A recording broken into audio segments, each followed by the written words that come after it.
মহিলা সবলীকৰণৰ উদ্দেশ্যে ওলাই আহিল মহিলা অধিবক্তা চন্দনা মেধি। আলোকময় মহিলা পৰিষদৰ দ্বাৰাই কৰিব মহিলা বিকাশৰ কাম। মহিলাসকলৰ সাহস হৈ থিয় দিব আলোকময় মহিলা পৰিষদ, যাৰ নেতৃত্ব বহন কৰিব মহিলা অধিবক্তা চন্দনা মেধিয়ে। দক্ষিণ কামৰূপৰ পলাশবাৰী সমষ্টিৰ অন্তৰ্গত বজাৰাপাৰাত আজি অধিবক্তা চন্দনা মেধিৰ নেতৃত্বত মহিলা সবলীকৰণৰ উদ্দেশ্যে আলোকময় মহিলা পৰিষদ নামেৰে এটি মহিলা গঠন কৰা হয়। প্ৰথমে প্ৰাণৰ শিল্পী হিয়াৰামঠু সাত্ৰপ জুবিন গাৰ্গলৈ শ্ৰদ্ধা জনাই এটা নাহৰ গছৰ পুলি ৰোপণ কৰে সংগঠনটোৰ নেতৃত্বত গ্ৰহণ কৰা চন্দনা মেধিয়ে। উল্লেখ্য যে মহিলাসকলৰ সৰ্বাংগীন উন্নয়ন উপযুক্ত পথ নিৰ্দেশক হিচাপে এই মহিলা সংগঠনৰ মূল উদ্দেশ্য। উল্লেখ্য যে উচ্চ ন্যায়ালয়ৰ অধিবক্তা, বাৰ এছ'চিয়েশ্যনৰ কাৰ্যনিৰ্বাহক সদস্য, অসম সাহিত্য সভাৰ আজীৱন সদস্য হোৱাৰ উপৰিও দক্ষিণ কামৰূপ মহাবিদ্যালয়ৰো কাৰ্যবাহী সদস্য হিচাপে মনোনীত হৈছিল চন্দনা মেধি। বিভিন্ন ধৰণৰ সামাজিক সাংস্কৃতিক অনুষ্ঠানৰ লগত জড়িত হোৱাৰ উপৰিও ৰাজনৈতিক ক্ষেত্ৰতো আছে চন্দনা মেধিৰ বিশেষ নাম। ইতিমধ্যে পলাশবাৰীৰ সামাজিক ৰাজনৈতিক ক্ষেত্ৰত চন্দনা মেধিয়ে প্ৰভাৱ বিস্তাৰ কৰিবলৈ সক্ষম হোৱাৰ উপৰিও অনাগত সময়ত পলাশবাৰীৰ বাবে আশাৰ বতৰা হৈ থিয় দিব বুলি সচেতন মহলত চৰ্চা চলিছে। নমস্কাৰ। নৱগঠিত আলোকময়ী মহিলা পৰিষদৰ ফালৰ পৰা সমগ্ৰ অসমবাসী ৰাইজলৈ শ্ৰদ্ধাৰ প্ৰণাম আৰু সশ্ৰদ্ধ প্ৰণাম জনালো। আলোকময়ী মহিলা পৰিষদ, আলোকময়ী শব্দৰ অৰ্থ হৈছে পোহৰময়।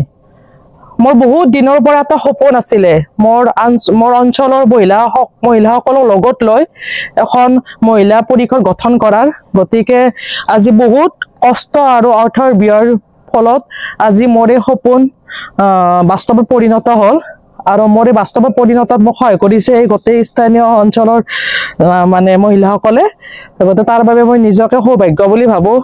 আৰু এতিয়া আলোকময়ী মহিলা পৰিষদৰ উদ্দেশ্য হৈছে আমাৰ পিছপৰা অঞ্চলৰ জনসাধাৰণক লৈ শিক্ষা আৰু স্বাস্থ্যৰ ক্ষেত্ৰত সচেতন কৰা। আমাৰ মানে যিখিনি স্থানীয় অঞ্চলৰ মানে মহিলাসকল আছে, গতিকে আমাৰ জনসম্পদৰ লগত জড়িত শিক্ষা আৰু স্বাস্থ্য, গতিকে সেই ক্ষেত্ৰত নিস্বাৰ্থভাৱে মানে উপকৃত কৰিব বুলি মোৰ বহুত আশা আছে। আৰু বাকী চাই লওঁ কি কৰা যাব। আজিকালি বিশেষকৈ চাওক, মহিলাখিনিক আজিকালি শিকাব নালাগে, গোটেইখিনি মহিলাখিনি আজিকালি কাম কৰিব জানে আৰু চৰকাৰৰ ফালৰ পৰা বহুতখিনি সহযোগিতা আগবঢ়াই আছে, মহিলাখিনিক ওলাই আনিছে, তাৰ বাবে ভাল লাগিছে। কিন্তু এনেকুৱা কিছুমানৰ মহিলা আছে যিসকল মহিলাই ধৰক শিক্ষা আছে, কাম কৰাৰ উদ্যমো আছে, কিন্তু এটা সাহস মানে আনিব নোৱাৰে বা সাহস জতাব পৰা নাই বা ওলাই আহিব নোৱাৰে। গতিকে সেইখিনি মহিলাক যদি আগত লৈ পেলাই বা আমি গোটেইবিলাকে লগ হৈ কিনে যদি সেই কামখিনি আমি কৰিব পাৰোঁ, আমি নিজকে বহুত মানে নিজকে সৌভাগ্য বুলিয়ে ভাবিম। আমিও শিকিব লগা বহুত কাম আছে আৰু সেই মহিলাখিনিও ওলাই হওক। আমি এইখিনি মহিলাই দি নহ'ব, আমাক মহিলা লাগিব। আমি গোটেইখিনি মহিলাক, আমাৰ অঞ্চলৰ সকলো মহিলাক আমি যাৰ যাৰ কাম কৰিব ইচ্ছা আছে আমাৰ লগত, আমাৰ আলোকময়ী মহিলা পৰিষদৰ লগত আহি জইন কৰক, আমাৰ লগত কাম কৰক। আমি একেলগে আগবাঢ়ি যাওঁ। অঞ্চলৰ আমি মানুহখিনিক অলপমান অঞ্চলটোৰ আমাৰ এটা কি আৰু নাম এটা ওপৰত ৰাখিব চেষ্টা কৰোঁ আৰু আমাৰ অঞ্চলটোৰ।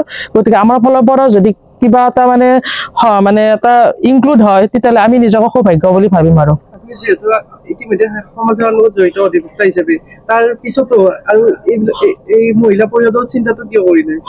না, মহিলা চাওক, মানুহ হিচাপে জন্ম পাইছো, এটা জেগা দখল কৰাকৈ নহয়। সময়বিলাক গৈ আছে, গতিকে এই সময়খিনি যদি ৰাইজৰ মাজত থাকি ৰাইজৰ হকে কাম কৰিব পাৰোঁ, গতিকে মই নিজকে বহুত মানে ভাগ্যৱান বুলি ভাবিম। আৰু চাওক, আইনৰ লগত জড়িত হয় আমাৰ এইটো এটা সমাজ সেৱাই হয়।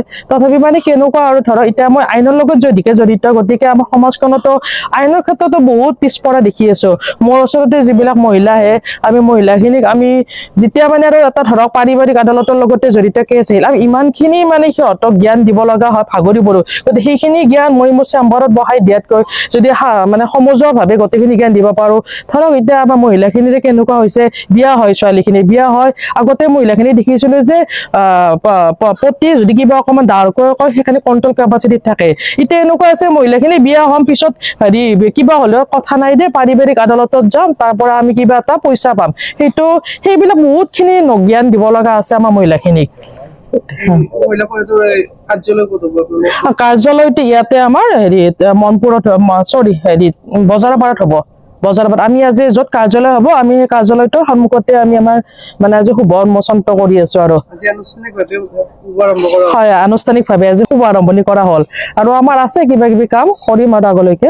মহিলাসকলৰ উদ্দেশ্য শেষত কি ক'ম যে মোৰ বহুত আশা যে মহিলাসকলে নিস্বাৰ্থভাৱে আমাৰ জনসম্পদৰ লগত জড়িত শিক্ষা আৰু স্বাস্থ্যৰ ক্ষেত্ৰত নিস্বাৰ্থভাৱে কোনো কৃপণালী নকৰাকৈ এখন সুন্দৰ সমাজ গঢ়িব বুলি মোৰ দৃঢ় বিশ্বাস। সুনীল দাসৰ ৰিপৰ্ট, প্ৰাতঃ টাইম ডিজিটেল।